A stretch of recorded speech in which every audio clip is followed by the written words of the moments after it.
Bom dia a todos, bom dia para você, produtor, produtora rural da região do Paraná e do Brasil que nos acompanha nessa live de hoje. Bom dia, que bom ter você aqui no Hora H do Agro.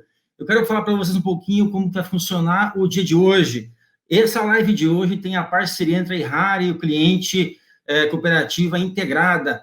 E para dar mais informações para vocês sobre o cenário futuro do mercado de soja, tivemos uma movimentação interessante nos últimos dias e ontem, o que vai esquentar bastante essa nossa live. Teremos vários convidados interessantíssimos, com temas atualizados para enriquecer bastante a nossa discussão. E eu quero já chamar aqui para apresentar para vocês o João Bosco. João Bosco, há 31 anos na área de comercialização, atua como gerente do departamento de comercialização e há 12 anos atua na comercialização do mercado de commodities.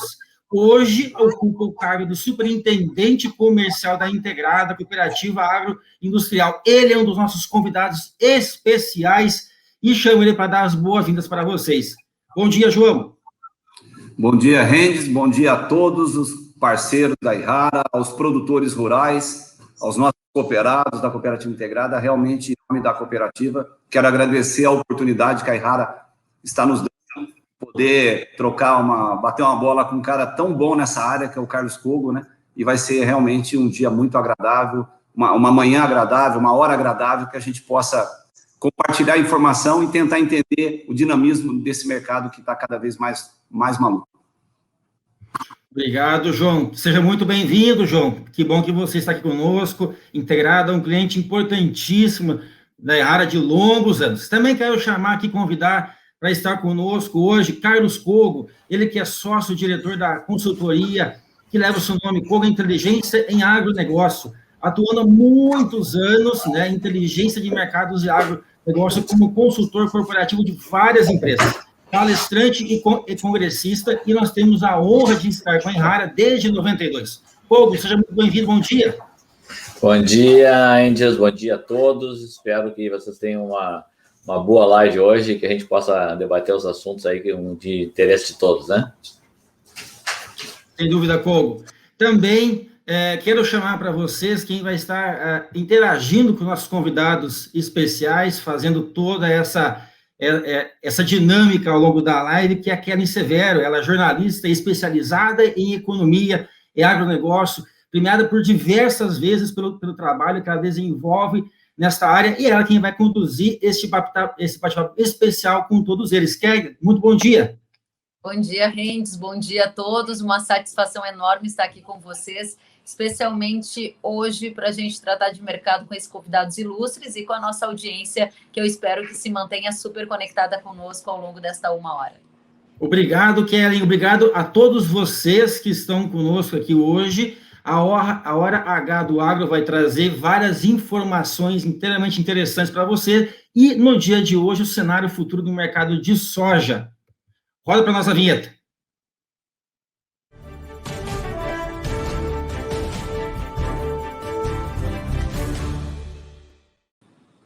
Muito bem, obrigada a todos pela companhia. Como eu já disse, é uma satisfação enorme estar com vocês. Hora H do Agro no ar. E, por favor, escrevam, enviem mensagens, comentem, porque a interação com vocês é o que faz desse momento uma oportunidade ainda mais rica. Quero já conversar com o João. João, mais uma vez, obrigada pela companhia. Quero saber de você como é que está o andamento desta safra e como que o produtor está pensando a próxima safra. Conte para a gente qual é a sua visão neste momento. Bom dia, Kellen. É um prazer trabalhar junto com você nessa importante informação ao nosso produtor rural. Na verdade, assim, a safra que nós recebemos, que nós colhemos agora, que o produtor colheu, ele trabalhou bem o posicionamento de venda dele, vendeu bastante coisa. No início, até ficou meio frustrado, porque se sente, podia ter largado para vender tudo no final. Será que é o certo? Nós não defendemos esse pensamento. Nós defendemos que o produtor tem que sair particionando essa venda para que ele possa mitigar o risco de diluir a fixação dele ao longo de um período maior.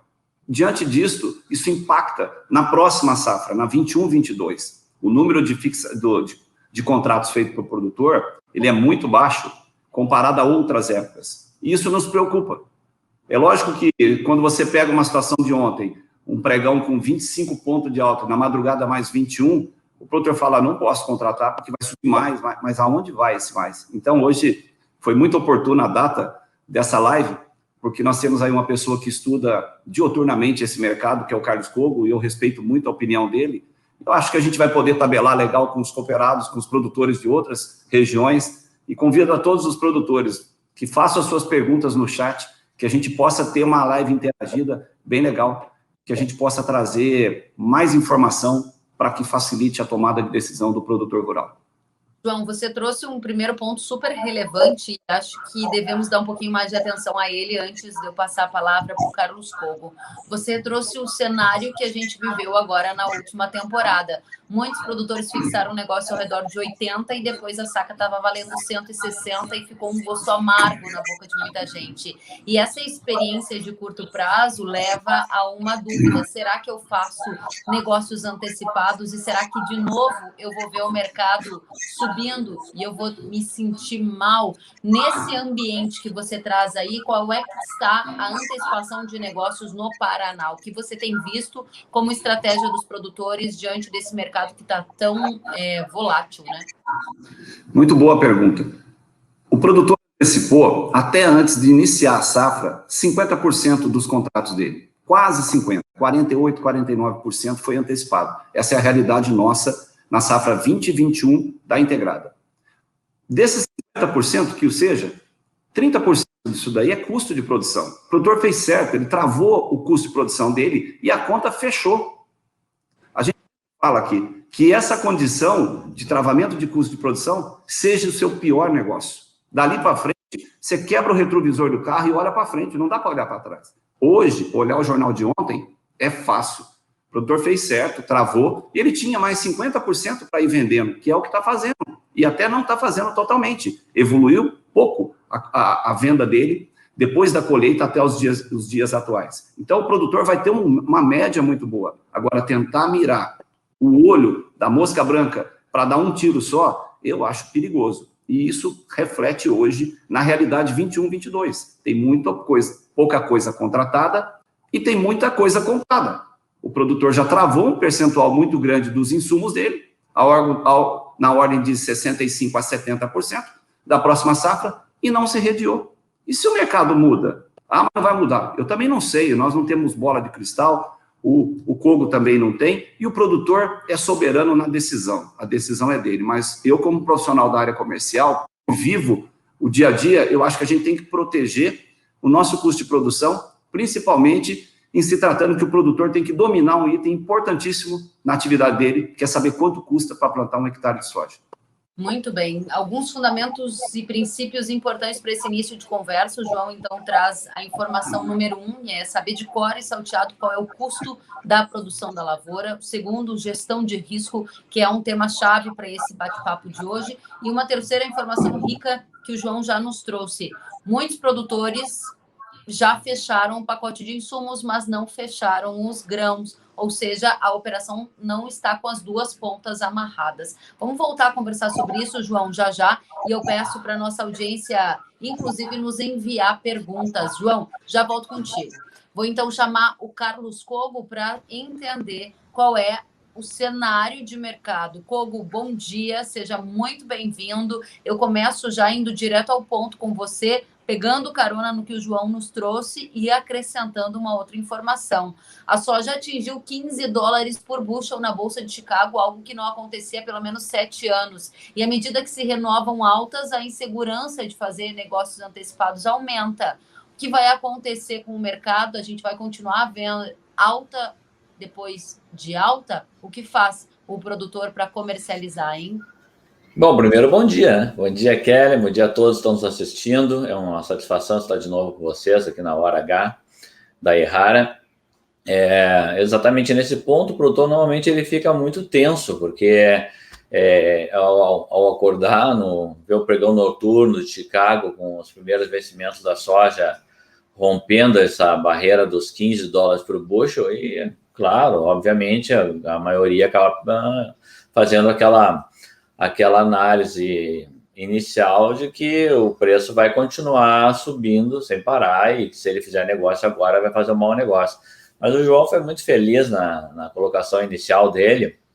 O fato é que se o preço está subindo, é nesse momento da curva de alta que as fixações devem ser feitas, né?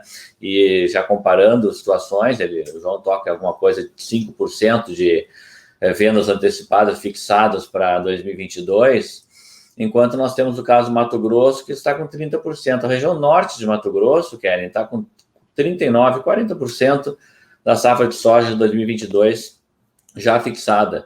E o pior ainda dessa questão toda, que foi colocado pelo João, é esse descasamento arriscadíssimo. Você fazer, nós estamos com as vendas de insumos muito adiantadas esse ano. Em nível de Brasil, nós estamos com mais de 80% dos fertilizantes adquiridos já pelos produtores para essa próxima temporada. E nós já estamos aí com mais de metade dos defensivos também já comprados. Quem fez isso de forma casada, redeada, via operação de barter ou não, mas de forma casada, ou seja, comprou os insumos e já fixou a soja futura, fez um excelente negócio, já protegeu praticamente com esse montante aí, vendendo em torno de 40%, 45% da safra futura, já cobre totalmente os custos de produção, e aí sim pode especular no bom sentido, buscar preços maiores, parcelando essa venda ao longo dos próximos meses, do próximo ano, e fazer uma média excelente, porque mesmo fixando agora, essa média já estaria completamente segurada, com uma rentabilidade hoje na faixa de 52% de margem bruta no sul do Brasil e na faixa de 45% na região do Cerrado. Então, realmente não há por que não fixar, não fazer o verdadeiro hedge, que é proteger o seu negócio, principalmente quando os preços estão em uma curva de alta. Não espere cair. Comece a fazer os negócios de venda antecipada de uma vez por todas. Pois é, Kogo, esse é um ponto super importante, mas eu sei que a nossa audiência é profunda conhecedora também do mercado de grãos e eles acompanham o mercado dia após dia. E há muita especulação, prioritariamente em relação à questão climática. A gente vê relatos do Paraná, onde boa parte da nossa audiência também está nos assistindo na live de hoje, de um tempo muito seco. E se o tempo for seco, a safra de milho pode ter problemas. E se não houver uma safra farta, diante de estoques baixos e demanda aquecida, a resultante pode ser preço ainda mais alta. A mesma lógica vale para a soja. A gente viu os Estados Unidos começarem o seu plantio, 3% da área de soja norte-americana semeada, mas um grande risco climático sendo apontado por consultorias que vêm os meses a seguir com potencial de seca. Perda de safra significaria explosão de preços. Você concorda que esta é a premissa e que com isso há um temor de fazer a 15 e a soja poder ir a 16 ou 17 ou assim por diante? Concordo, porque na verdade quando você tem um estresse climático e a ameaça existe, a bolsa, o mercado de futuros, ele funciona exatamente dessa forma. A bolsa, ela precifica, ela antecipa uma situação futura, ou seja, ela já está precificando, de certa forma, os $15 por bushel, é a maneira que a Bolsa precifica um risco no presente e que pode se concretizar no futuro. Se isso não se concretizar no futuro, pressupondo que o clima volte ao normal, Estados Unidos colhem uma safra normal, um volume aí de 120 a 125 milhões de toneladas, o preço poderia recuar um pouco ou simplesmente se estabilizar nos patamares em que ele está nesse momento, aí nessa banda entre 14 e 15 dólares por bushel. Agora, a sequência da pergunta, pode 16, pode 17? Pode, mas isso não significa que você não deva começar a travar preços, já que o preço atual de 15 dólares por bushel já permite uma rentabilidade bastante elevada e garante que o seu negócio vai estar saudável financeiramente na próxima temporada, como já está nessa.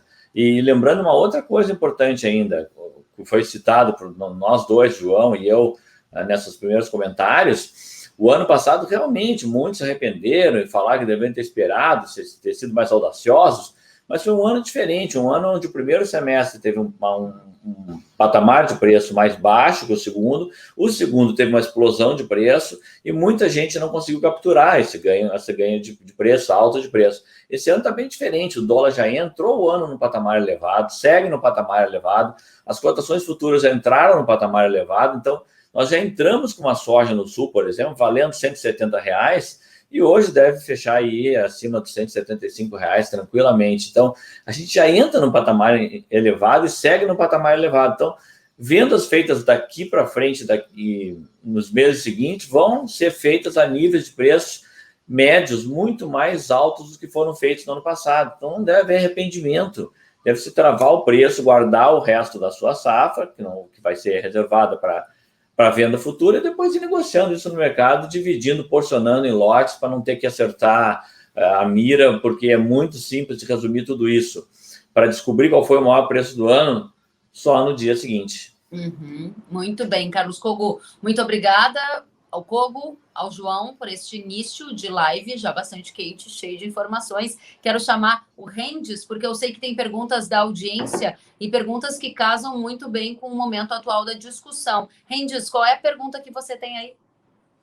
Tudo bem, Kelly? Temos várias perguntas. Bom, primeiro, agradecer, são mais de 300 pessoas conectadas com a gente nessa manhã. Obrigado a todos vocês que estão aqui, produtores rurais, agricultores do Paraná e de várias regiões do Brasil. Continue interagindo, mandando as suas perguntas. Bom dia a todos vocês, né? Conectem-se com a gente e interajam. Nós temos algumas perguntas aqui. Uma delas vem em relação à questão do aumento. Pode existir um aumento do custo de defensivos, né? Já tivemos um aumento e existe uma possibilidade de queda, sim ou não? E a segunda vem com relação à questão dos estoques de sojas globais. Como está a questão de estoque de soja nesse momento, hoje, que poderia estar impactando um aumento ou não da soja aqui em âmbito nacional? Eu queria direcionar uma, talvez, para o João, e uma outra, talvez, para o Cogo. Pode ser, Kelly? Pode sim, pode deixar. Obrigada, Rendes. Eu vou, então, chamar você, João, nesta conversa. A pergunta que o Rendes acabou de trazer é do Marcelo Rampazzo, e ele perguntou justamente isso, João. Devido à soja ter batido $15 por bushel, se é uma tendência para o final do ano, essa é uma questão que na sequência também a gente vai trazer para o Cogo, e a pergunta dele é, se à medida que soja sobe, o defensivo também tende a ficar mais caro. E aí, João, eu direciono para você, por quê? Porque no começo você disse, muita gente fechou defensivo, mas não amarrou o custo. E essa é um comportamento diferente dos últimos anos e que, na sua avaliação, significa mais risco ou mais gestão de risco? Como você vê essa tomada de decisão? E se puder responder ao Marcelo. Tá. Obrigado pela pergunta, Rampazzo. Eu vejo assim, nós sabemos que os defensivos, os insumos, de uma maneira geral, são altamente atrelados à variação do dólar. Então, se o dólar sobe, se o dólar cai... Então, e com toda essa alta que está acontecendo, quem travou os insumos para a safra agora, ele fez uma condição muito boa. As condições estavam muito boas, historicamente muito boa. Uma forma da pessoa se proteger de toda essa alta é exatamente ele trabalhar o barter. É por isso que a gente fala que o produtor precisa trabalhar essa posição de barter, porque aí ele leva a situação da lavoura dele para uma situação de quilogramas de produto de soja para pagar, por hectares, para pagar aquela produção, aquele insumo que foi comprado. Eu acredito que andam juntos. Eu acredito particularmente, a gente vê isso acontecendo, começa a subir as commodities, os insumos começam a subir.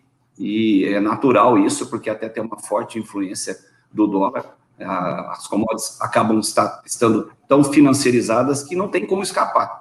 Agora, uma forma de se proteger, e que nós defendemos isso, mesmo com toda essa alta que nós estamos vendo, que veio $15, que veio $16 o bushel, é o produtor fazer o barter do insumo que ele vai utilizar para o plantio da próxima safra. Muito bem, obrigada, João. Então, João recomendando barter, não deixar nenhuma ponta solta. Comprou um pouco de insumo, amarrou com a venda da soja, que isso chama-se também gestão de risco. Carlos Cogo, pergunta da nossa audiência, trazida pelo Rendes, se referia aos estoques, porque essa é uma medida importante para a gente saber se tem fôlego para preço continuar subindo. E segundo, se você também puder trazer se há uma tendência dos preços continuarem subindo e se os insumos vão acompanhar essa tendência de alta. 3 em 1 para você, Cogo. Perfeito. Essas 3 perguntas são muito importantes. A primeira, realmente, os estoques estão bastante baixos. Agora, uma explicação importante. Em termos de análise de mercado, pura, fundamentalista, você não precisa ficar olhando demais a questão do volume de estoques. O mais importante, realmente, é olhar a relação estoques-demanda, né? O famoso relação estoque finais e demanda projetada. Então, nós temos essa posição hoje, nós temos 23% de reserva. Nós temos um estoque de soja global que corresponde a 23% da demanda. Esse é o nível mais baixo desde 2013. Então, não é por acaso que a gente está com cotações aí um nível bastante elevado, mas um motivo é um estresse de estoques. Nós já estamos se aproximando de um nível crítico de estoques. Só para fazer uma comparação, no milho eles estão mais baixos que isso ainda, e por isso também os preços do milho romperam a barreira dos $6 por bushel. Quanto à questão dos insumos, uma explicação importante.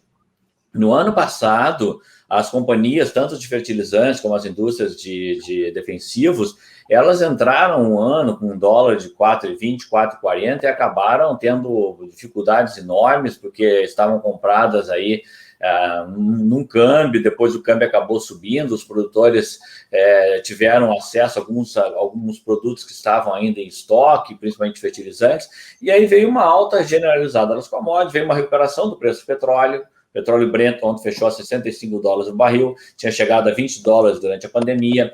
Veio uma paralisação de indústrias que produzem matérias-primas de fertilizantes agroquímicos na China, na Índia e outros países do leste europeu, etc.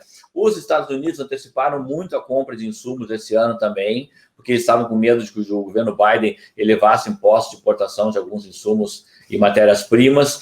Tudo isso gerou, primeiro, no grupo de fertilizantes, que subiu em torno, dependendo do fertilizante, de 20% até 40% em dólares, depois dos insumos, dos defensivos, que subiram também entre 10%, 15% até 40% em dólares. Resumo disso tudo, Kellen, o custo de produção da soja 21, 22, em média, ele vai subir em torno de 18% a 19%. Tá? Agora, a relação de troca que o João tocou e o poder de compra, ele está preservado. Por exemplo, se a gente pegar a questão da região sul, uma média da região sul, da região sudeste, o produtor vai despender 5,7 sacas para comprar esse ano o pacote de defensivos para a soja. O ano passado foi 5,5. Então, muito similar. E a média histórica flutua entre 5,5 sacas.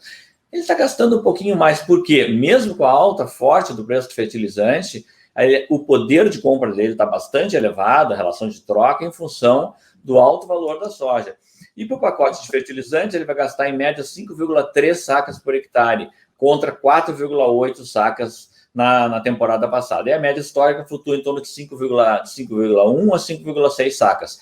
Ou seja, mesmo com uma alta de 18% a 19% nos custos, o produtor está gastando mais ou menos a mesma porção de sacas de soja por hectare que ele gastou no ano passado e no ano retrasado, em função do poder de compra elevado pela alta do preço. Então, quanto mais para frente ele deixar para comprar esse insumo, pior vai ficando a situação.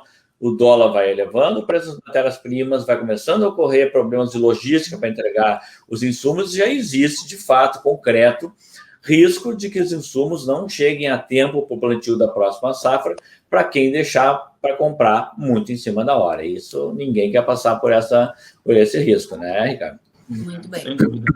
Muito bem. João, gostaria de fazer um acréscimo nesse ponto. Eu sei que desde o início da nossa conversa você trouxe importantes questões sobre relação de troca e fixação de negócios antecipados. Como você tem visto o comportamento dos produtores por aí, relação de troca, negócios fechados para as próximas safras, se puder trazer essas informações para a gente. Ok. A nossa equipe tem orientado os nossos cooperados a trabalharem, mas a olhar isso daí.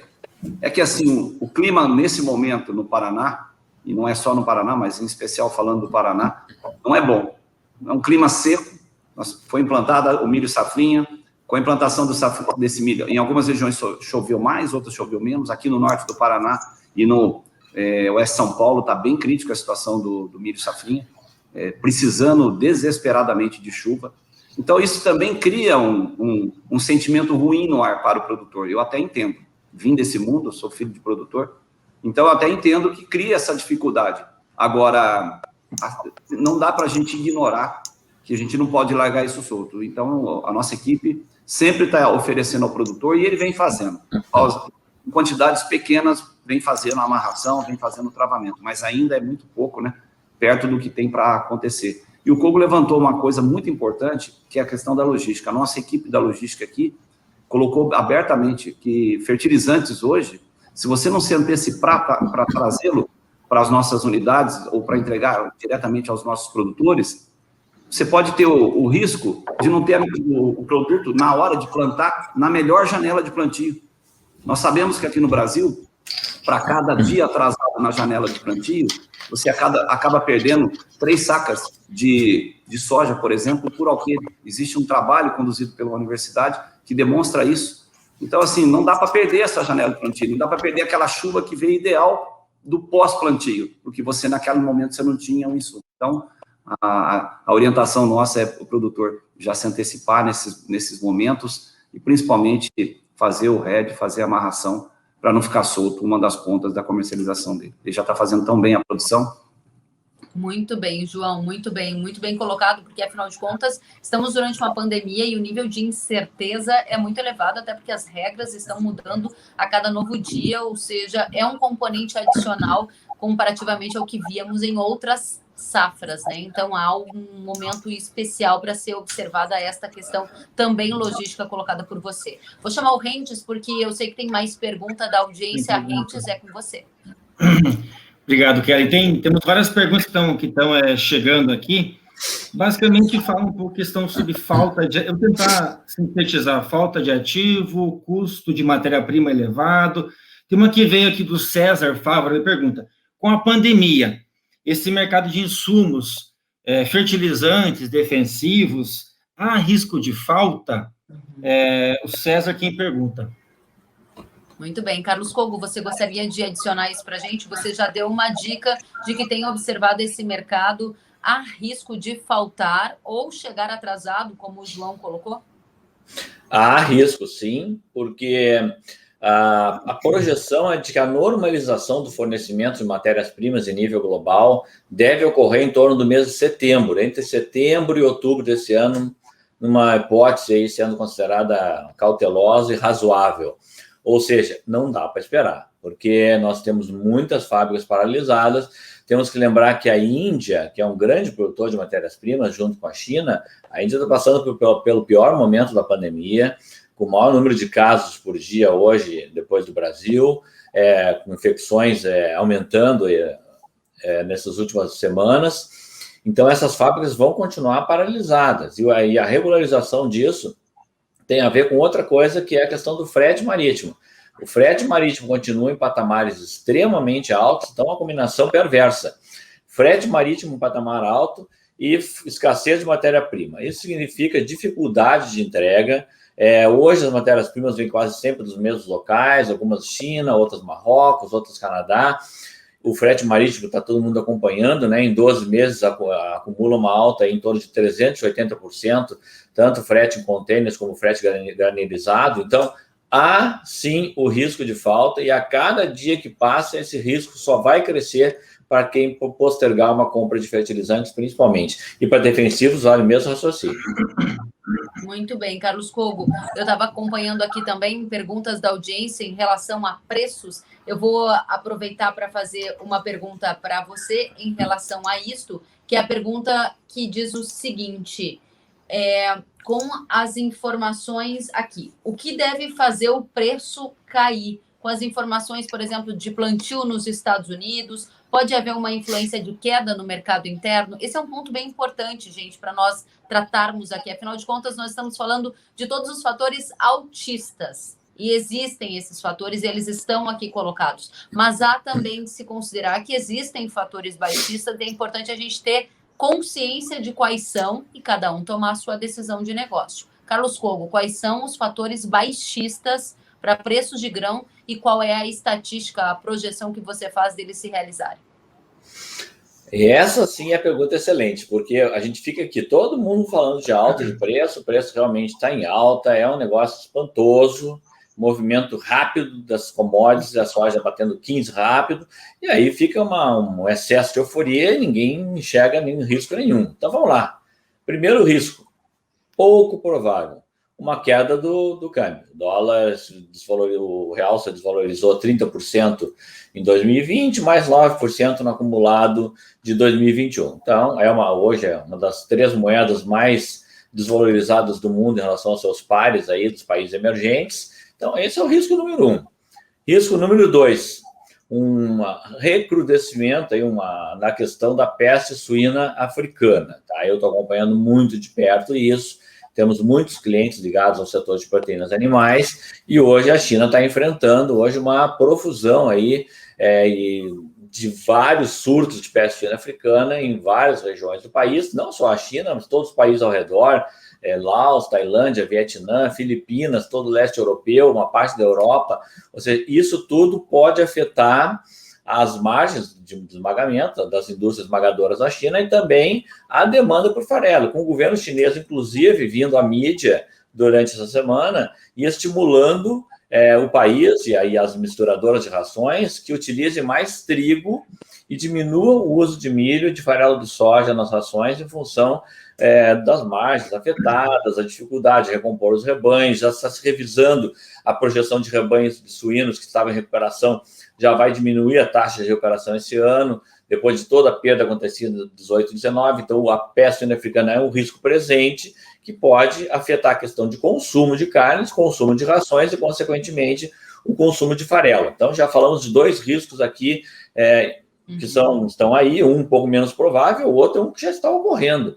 Então, nós temos, sim, riscos de queda. O terceiro e último seria, o clima volta ao normal, os Estados Unidos colhem uma safra considerada boa, ou cheia, ou dentro das possibilidades que eles têm dentro da área que foi plantada, com 5% de aumento de área, e o preço devolve um pouco desse ganho de risco climático que está embutido dentro dele no futuro. Lembrando que os primeiros vencimentos estão no patamar de $15 por bushel, mas os vencimentos do primeiro semestre de 2022 estão no patamar ao redor dos $13 por bushel. Isso também já é um risco, ou seja, ao esperar eu poderei enfrentar este preço futuro que está retratado hoje, que seria $2 por bushel abaixo disso. Depois, se você quiser, Kelly, a gente fechou bem no final da tarde ontem as paridades. Quanto é que o preço ficaria daqui até maio do ano que vem em reais para o produtor com os fechamentos atuais?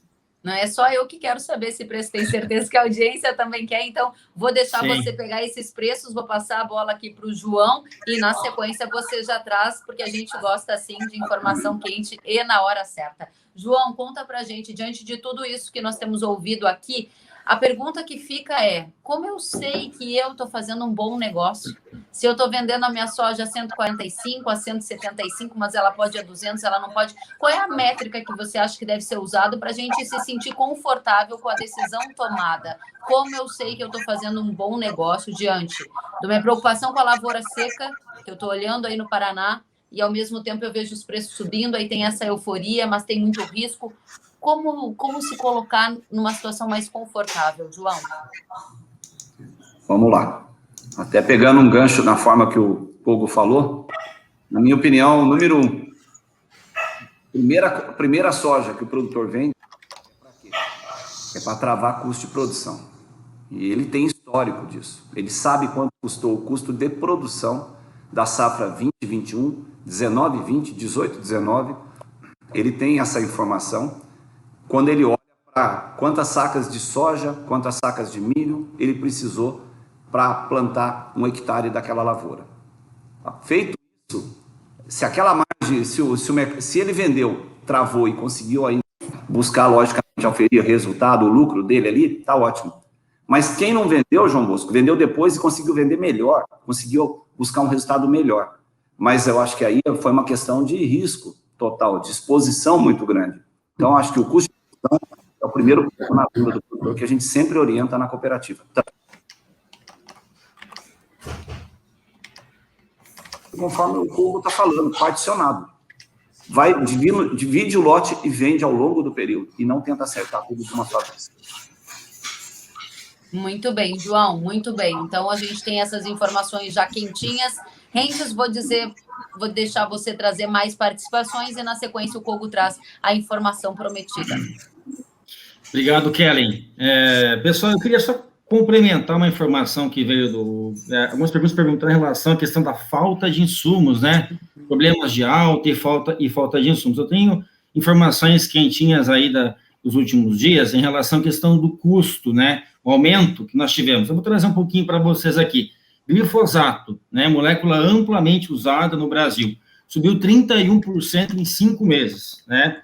A cotação atual prevê 40% de aumento nos próximos 6 meses. E nós podemos ter, sim, restrição, falta de suprimento para os próximos 3 meses. 2,4-D, outra molécula muito usada para os produtores para controlar plantas daninhas. 15% de aumento nos últimos 5 meses e tendência altista também. Atrazina, usada muito na cultura do milho, 23% de aumento nos últimos 5 meses. Um outro ponto que o Paulo também tocou o assunto aqui é a questão logística.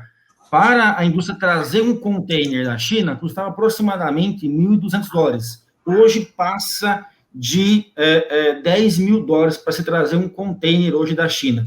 Então, são fatores que acabam impactando, sim, o aumento dos insumos aí. Vieram algumas perguntas em relação à questão da falta de insumos, aumento de insumos. Então, eu trago para vocês 2 fatores que vão impactar, sim, nos próximos meses, essa questão do aumento dos insumos. Tem uma pergunta aqui, nós temos várias interações, está ficando muito bacana, tem várias perguntas aqui, mas veio uma pergunta do Marcelo Kenji. Com a falta de chuva no Paraná, o que poder esperar dos preços de milho, João? Como a cadeia deve se comportar nos próximos dias e meses? Qual que é a experiência da cooperativa integrada nesse sentido? João, a resposta é sua. Ok. Bem, é uma coisa que nos preocupa, até nós somos consumidores de milho na nossa agroindústria. Felizmente, nós temos esse produto do nosso cooperado já preparado para atender essa demanda que a indústria está tendo, tá? Agora, se nós tivermos um fator climático e esse fator climático se permanecer, e a gente ainda não conseguiu mensurar qual o tamanho da perda, da quebra da safra de milho que vai ter no Paraná. Nós sabemos que haverá uma quebra, mas não sabemos ainda o quanto. O milho pode ter a gente pode ter uma chuva que pode nos ajudar, então qualquer coisa que a gente fizer agora seria um chute. Mas eu acredito que com a falta do produto, nesse momento que nós estamos vivendo, meses de abril, maio, junho, até a entrada da safrinha, e com esse fator de clima totalmente desfavorável, a gente deve ter, com certeza, um rally muito forte no milho. Eu só não sei até onde vai esse rally. Eu não sei aonde está o limite dos nossos compradores de milho dentro da cadeia de proteína animal. Eu não sei aonde está o limite para que eles suportem toda essa alta. Isso nos preocupa. Nós, enquanto cooperativa aqui, nos preocupa bastante, porque no ponto de venda, no supermercado, você vê o comentário que não consegue se repassar na mesma proporção. Então, eu não sei se uma hora vai dar um apagão aí, vai dar um desespero aí no segmento, e a gente tem que também pensar em proteger todos os elos da cadeia, e a cadeia de proteína animal, ela faz o nosso negócio girar dentro do Brasil. O milho é uma matéria-prima consumida basicamente muito mais no Brasil, no mercado interno, do que na exportação. E a gente não pode olhar somente para a exportação. Vamos atender o mercado lá fora e vamos deixar o nosso mercado se definhar. Eu tenho bastante preocupação com isso. Muito importante, sabe, João, que eu conversei ainda nesses últimos dias com o presidente da Associação de Proteína Animal, Ricardo Santin, e a gente observou recentemente a decisão do governo de retirar a tarifa externa comum que incide sobre a importação de grãos numa tentativa de dar um fôlego aos criadores que estão aí passando por custos de produção alto. O Santin me informou que a BPA também pede ao governo que tenha informação antecipada sobre as exportações já contratadas, uma demanda antiga já da BPA ao governo que não foi atendida. E o segundo aspecto que também é pedido pelo setor dos criadores é desoneração, numa tentativa de dar um fôlego. Aí a gente tem o gancho perfeito para o Carlos Cogo, que ia nos trazer justamente como é que está a paridade de importação. Foi tirada a TEC, zerada até dezembro, Cogo, e aí, vale a pena trazer milho de fora, soja de fora? Qual é o cenário que você tem hoje, atualizado com câmbio e Chicago? Perfeito, nós refizemos esses cálculos ontem, já em pleno feriado, em função das cotações modificadas ao longo do dia, com a alta da soja e com a alta do milho. Então, vamos aproveitar e vamos tratar, vamos informar ambas situações, tanto para a importação de soja como importação de milho. Vamos começar pela importação de milho, né? Ao patamar de $1 de 5,57, que é a abertura do dia de hoje, foi mais as cotações que subiram em dólares. Hoje, o milho da Argentina chegaria no interior da região sul ou sudeste do Brasil, na média, sem imposto de importação. No caso da Argentina, não tem imposto, porque é Mercosul, R$ 102,00 a saca.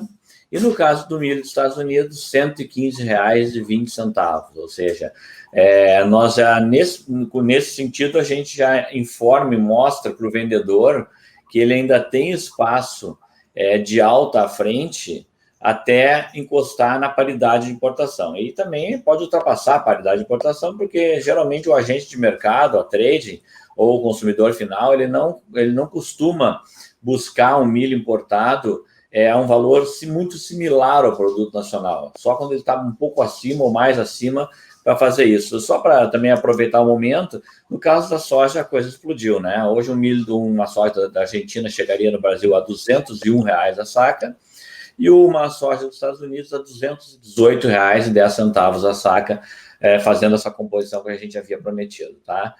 Então, vamos ficar em cima disso por enquanto, depois a gente faz aquela composição lá da paridade de preços mesmo ao produtor, mas é importante uma coisa que o João falou, e aí tem para completar a questão de até onde o setor aguenta. Tecnicamente, o limite de baixa de um preço no mercado é a paridade de exportação, porque a paridade de exportação do milho hoje, por exemplo, no Porto está R$ 88,00. Ou seja, nós estamos com preço no Porto bem abaixo do preço do milho no interior. Já tem várias regiões com preço acima de R$ 100 para a saca de milho. Então, para o milho e para a soja vale a mesma coisa.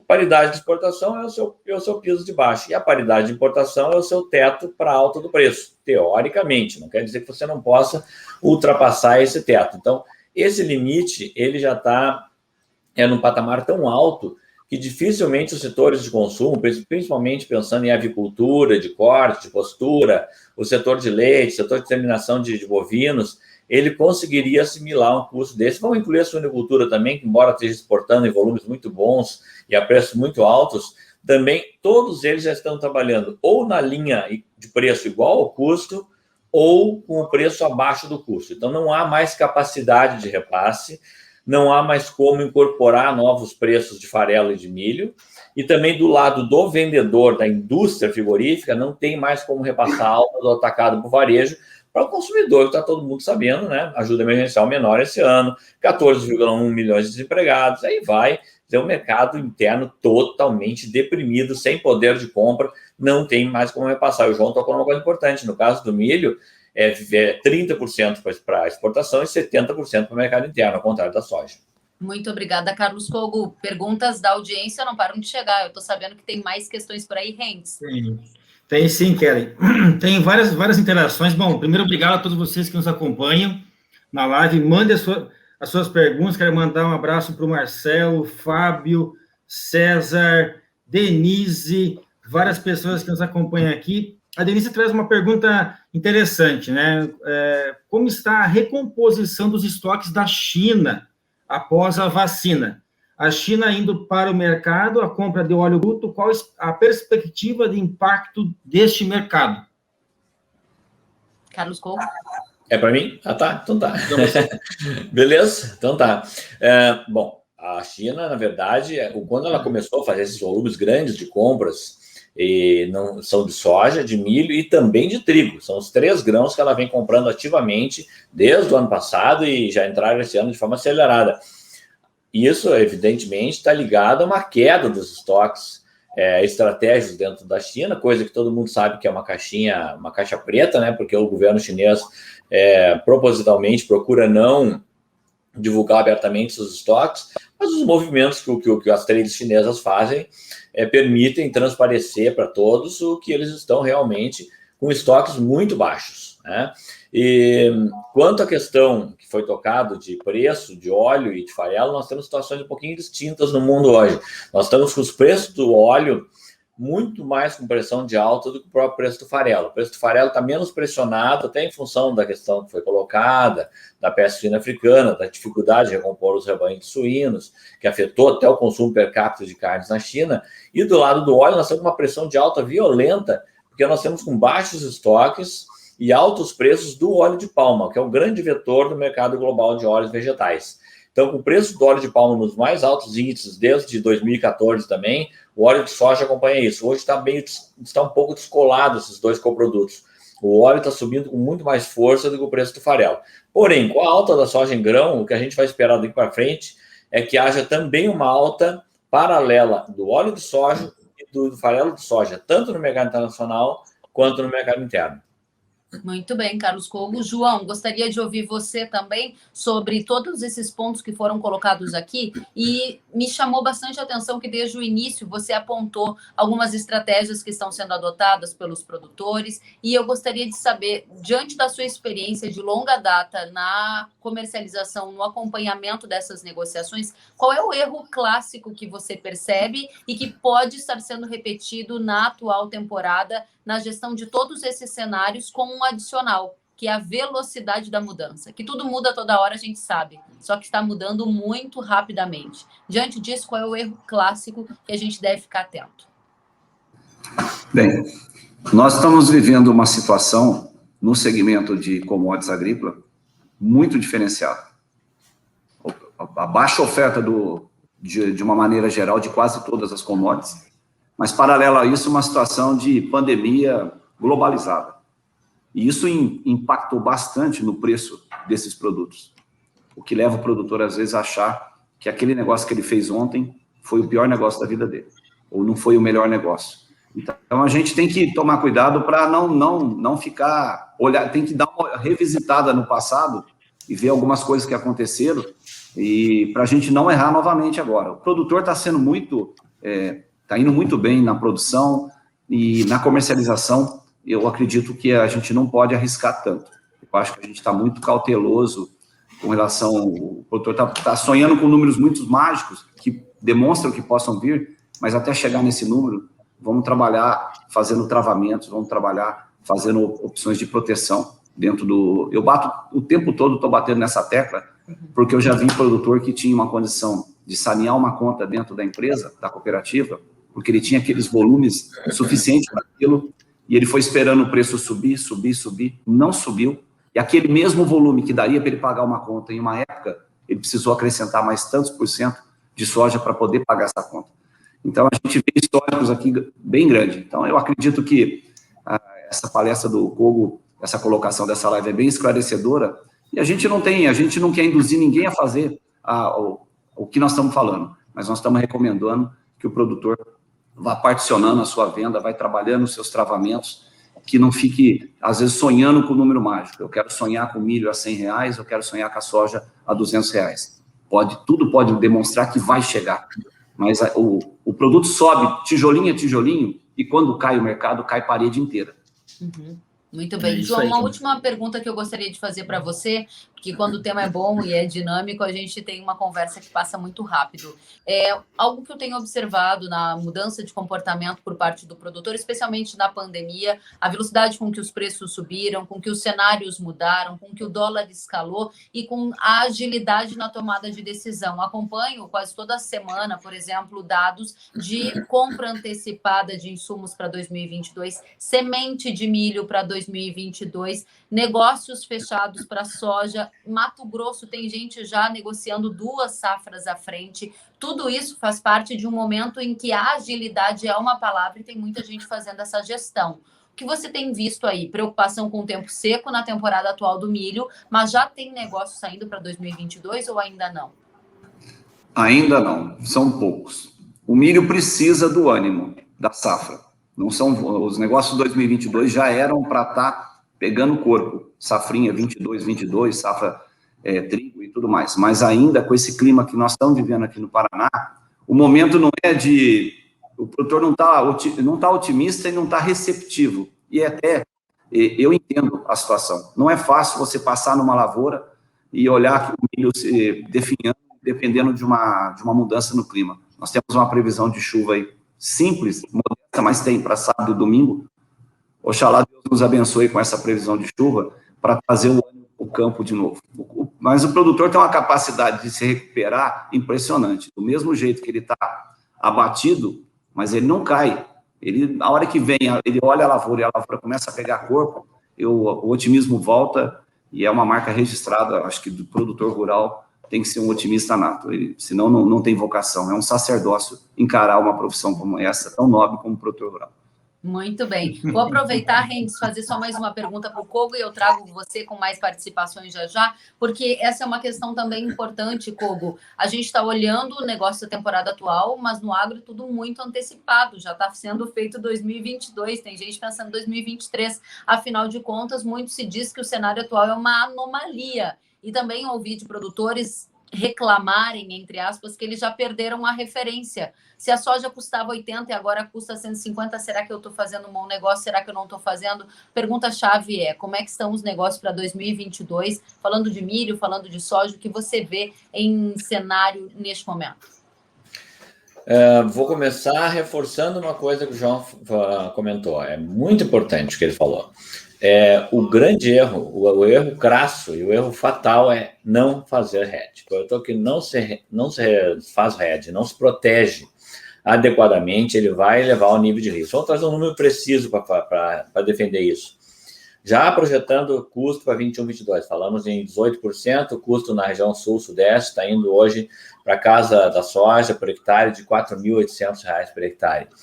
Com 32 sacas de soja, ele cobre todo o custo operacional efetivo. Tudo aquilo que eles embolsam, mais juros, mais etc., seguros, taxas, impostos, ou seja, com 32 sacas, ele cobre o custo de produção. Por que não fazer hedge, pelo menos, para esse volume de custo que ele já tem conhecimento, ou se não tem, deveria ter, tem conhecimento, faz hedge para esse volume que está fixado.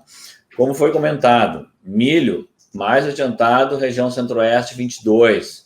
Nós estamos aí em torno de 20% da segunda safra de 22 de milho já negociada no Mato Grosso, e é o que eu tinha comentado, 30% da safra de soja 22, chegam em algumas regiões chegando próximas de 40%. E o sul, com níveis que em algumas regiões não passam de 5%.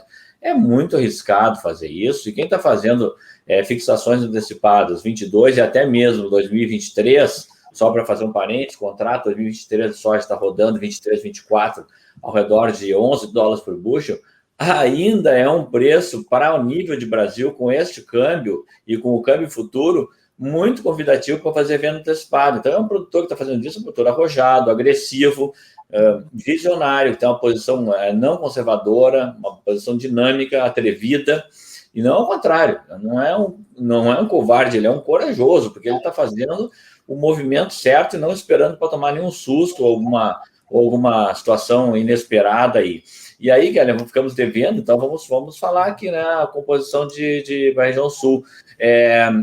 Soja para maio, a 168,80, para julho 171, para agosto 175, e vamos pular agora direto para novembro 162, que o prêmio não subir mais ainda, para janeiro de 2022 154,70, para março de 2022 149,20, isso é o que liquida no interior do Paraná, no oeste do Paraná, com as cotações que abriram o dia de hoje, tá? No noturno da Bolsa de Chicago. Então, como eu tinha prometido, está aí o valor.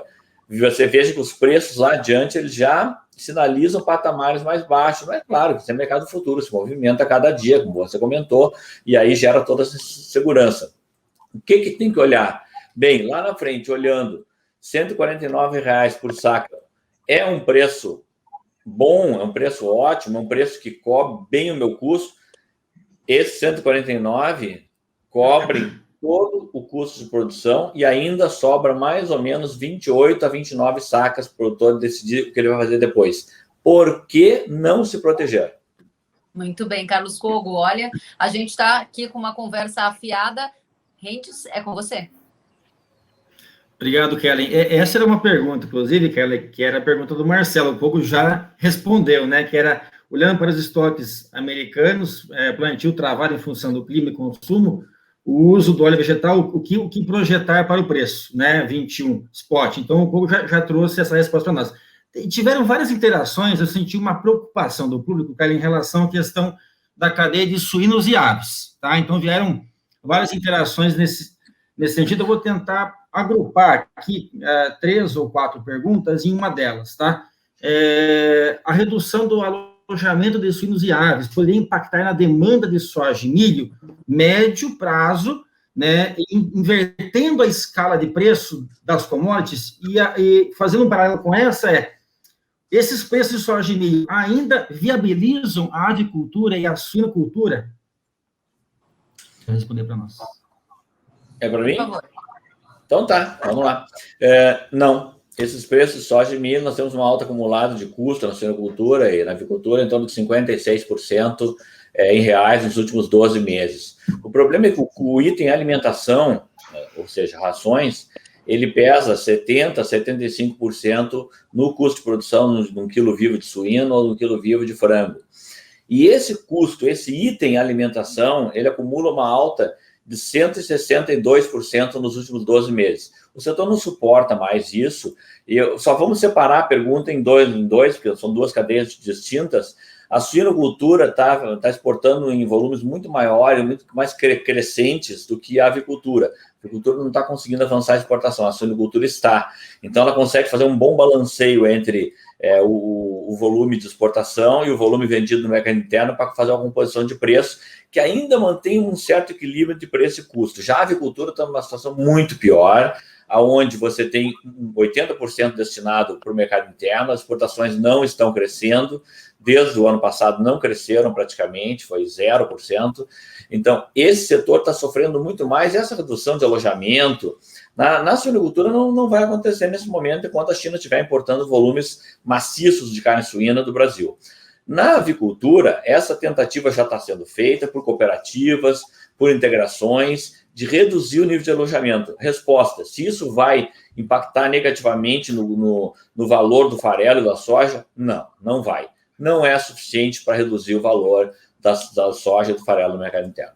Muito bem, obrigada, Carlos Kogo. O João, gostaria de já pedir para você as suas considerações finais, 9h57, e na sequência eu passo para o Carlos Kogo. Por favor, as suas considerações. Tá bom. Bem, eu quero agradecer a oportunidade que eu tive de dividir essa tela com o Carlos Kogo, uma pessoa que eu respeito muito profissionalmente, com a Kelly, com o Henry, esse trabalho fantástico que a Errara faz, da URH. Acho que é muito importante, esclarecedor e ajuda o nosso produtor na tomada de decisão. Quero dar os parabéns aos produtores rurais, que são guerreiros, com toda essa situação que nós vivemos desde março, da colheita da safra passada até a safra atual, com todos os riscos que nós tivemos que correr para poder produzir alimento, para alimentar o mundo. Então, parabéns aos produtores rurais, parabéns aos nossos cooperados. E a cooperativa integrada está à disposição do produtor rural. E se você está pensando em fazer um travamento, se você está pensando em fazer um hedge, nos procure. Nós fazemos negócio todo dia. Muito obrigado. Obrigada a você, João. Carlos Kogo, suas considerações. Bom, primeiro agradecer também, né?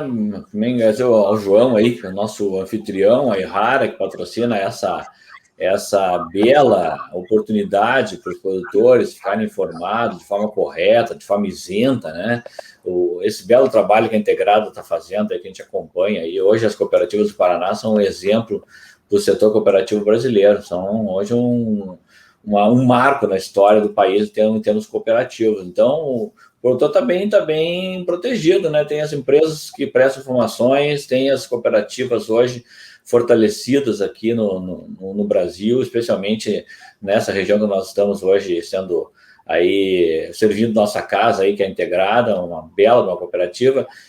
Produtor, não tenha medo de se proteger, a proteção é a garantia do futuro que o seu negócio vai continuar viável e rentável, né? Claro, se informe, acompanhe o clima, agora não tenha medo de fazer a proteção, de fazer o hedge da sua safra. Isso é importante demais para você continuar na atividade. Deixa para especular somente com aquela parcela que não compromete mais seu custo de produção, tá bem? Vamos ter um excelente ano pela frente, não há um super ciclo de commodities, há um ciclo de alta, forte no mercado, que vai durar 2021, pelo menos, e 2022, mas não fique imaginando um super ciclo de commodities nesse momento, nós não temos elementos para isso por enquanto, tá? Agradecimento a todos, a Kellen também pelo belo trabalho de apresentação e condução dos nossos debates aqui, e parabéns para a Errara por patrocinar todo esse espaço de conversa e debate aqui.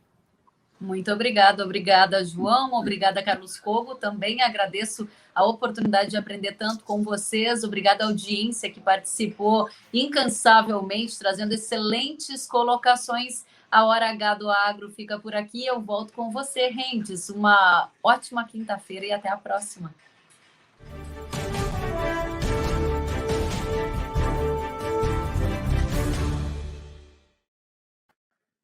Obrigado a todos vocês que nos acompanharam nessa Hora H, trazendo informações realmente relevantes, né, que possam ajudar você na sua tomada de decisão.